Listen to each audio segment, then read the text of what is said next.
Síguenos, @Factores de Poder. Suscríbete en nuestro canal de YouTube. Activa las notificaciones y mantente informado.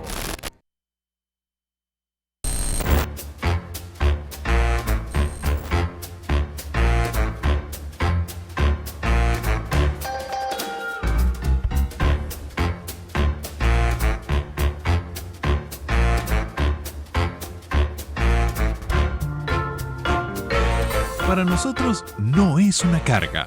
Tratamos tus productos por todo lo alto. K-Export. Déjalo todo en nuestras manos.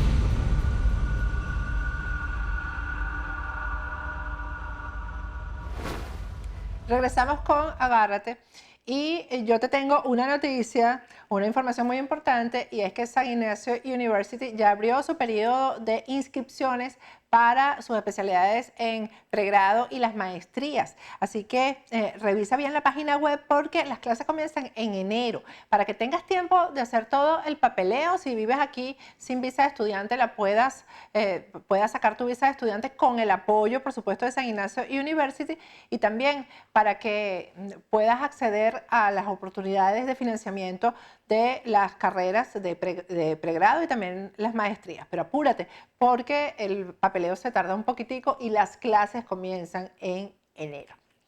Bueno, antes de comenzar con esta parte del programa, bueno, les pongo la tarea que si no han visto el segmento anterior lo vean, porque a veces comenzamos a leer como yo leía, porque ya uno no lee periódicos, sino lo que lee está todo en las redes. Pero entonces yo leía de atrás hacia adelante. Hay gente que hace eso. Vean el primer segmento porque tengo que hacer no una aclaratoria, sino algo que no informé y que es muy importante. Es la relación del testaferro de González López y de Diosdado Cabello, Pablo da Silva, con dos individuos que quiero mostrarlos en pantalla. Ponme la imagen en pantalla. Bueno, ahí aparece Pablo da Silva en una de las inauguraciones de uno de esos sopotoscientos negocios y locales que tiene. Ahí aparece con dos personajes. Uno de ellos es José Luis Rodríguez, que fue alcalde en los Altos Mirandinos, y el otro es Rómulo Herrera, que fue el que le entregó el diario Avance. Son socios estos dos personajes, tanto José Luis Rodríguez como Rómulo Herrera, de Pablo da Silva. Eso hay que agregarlo a la información del primer segmento, que es muy importante. Bueno, ahora sí, hoy es miércoles de Marianela Salazar, pero recuerden que Marianela Salazar tenía hoy la presentación de su obra La Eterna Irreverente en el BOD, así que por eso no va a estar hoy miércoles con nosotros. Por cierto, que el estreno fue ayer y parece que fue un exitazo, como debe ser. Bueno, vamos a irnos para México. El tema de México nos importa muchísimo. Es muy importante para toda la región cómo se van a desarrollar las cosas en México con el cambio de gobierno. Por eso hemos invitado a un analista que ha sido militante político en México, Francisco von Rasfel. Está con nosotros ya vía Skype desde Cancún. Buenas noches, Francisco, ¿cómo estás? Muy bien, Patricia, muy bien. Aquí, ya sabes, siempre sin perderme Factores de Poder y Agárrate. Qué bueno. Bueno, dime si dije bien tu apellido, porque es que yo pensé que iba a ser Porras, pero entonces no es. No es nada muy bien, mexicano. Francisco von Rasfel, Porras, muy bien. Francisco, tú has sido activista político en México, es decir, que tú has vivido adentro del monstruo durante varias épocas. Es correcto. Históricas. Mira, yo empecé a los 11 años de edad, en una época en la que el PRI, que era el partido que gobernaba México, tenía una hegemonía total. Tenía yo muy poca edad, alrededor de 15, 16 años, cuando ganó la primera diputación. En 1989 se tuvo el primer gobernador que no fuera del PRI, que fue del PAN, del Partido de Acción Nacional. Y bueno, finalmente llega la presidencia de la República, la alternancia, en el año 2000 con Vicente Fox. Pero pues es una cosa muy interesante, ¿no? Mira, yo tengo, gracias a ti, a Factores de Poder, he aprendido muchísimo de la política de Venezuela, me he enterado de Acción Democrática, Primero Justicia, Nuevo Tiempo, Voluntad Popular, ya todo, ahora sí que todo lo que, gracias a ver, Agárrate, he podido aprender. Ahora a ustedes les va a tocar aprender un poquito de la apasionante historia de México, que bueno, todo surge después de la Revolución Mexicana, que no existe una revolución, existe un periodo revolucionario porque hubo una serie de caudillos y cada uno murió por diferentes causas, y lo que pedía Francisco I. Madero, que con quien comienza la revolución, no tiene nada que ver con lo que piden Zapata o Villa, ni Álvaro Obregón, ni finalmente Plutarco Elías Calles, que es quien funda lo que es el Partido Nacional Revolucionario, de donde surge lo que luego se llamó PRI y ahora ha evolucionado a Morena, que es lo mismo, ¿eh?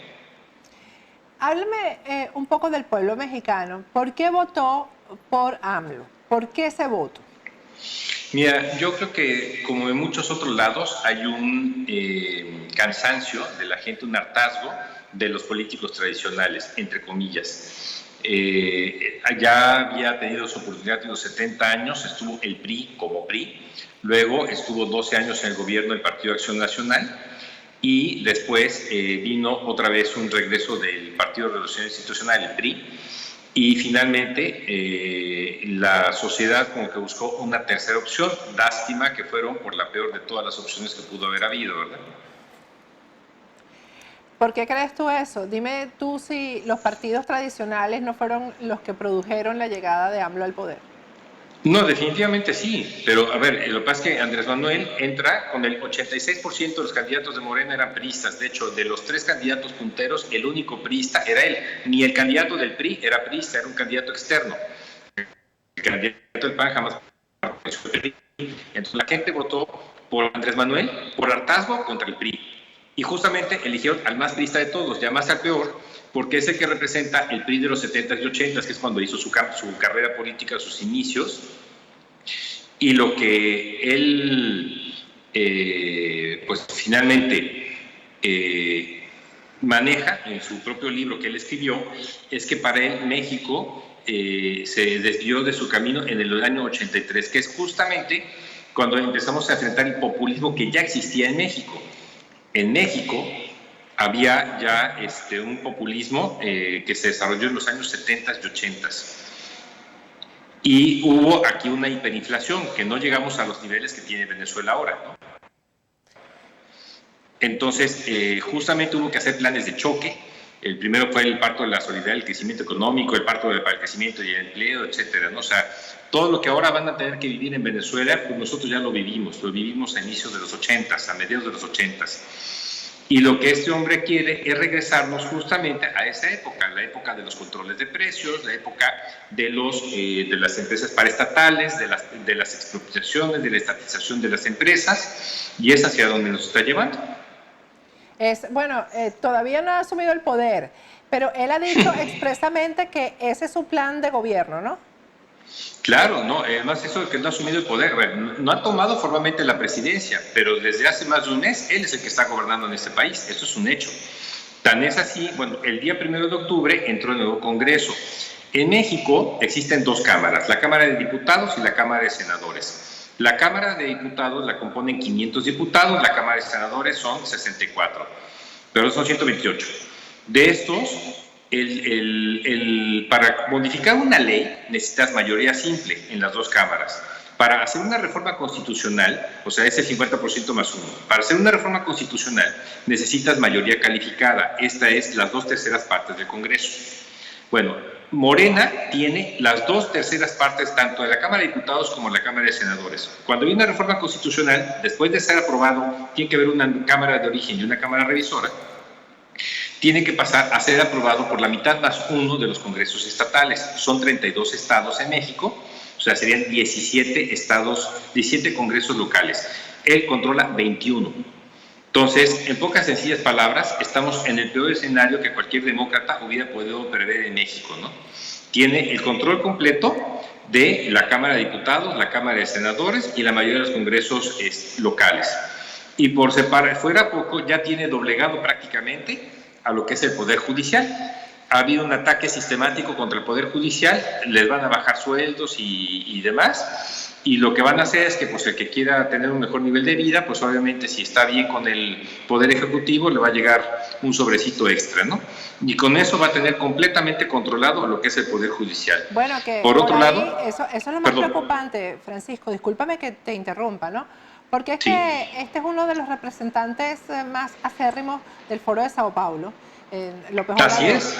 Y el librito dice que hay que controlar el Poder Judicial para poder perseguir con el Poder Judicial, es decir, convertir al Poder Judicial en el paredón de fusilamiento que antes existió en Cuba y ahora no se puede, no puedes tener un paredón y matar a los opositores, pero sí los puedes meter presos.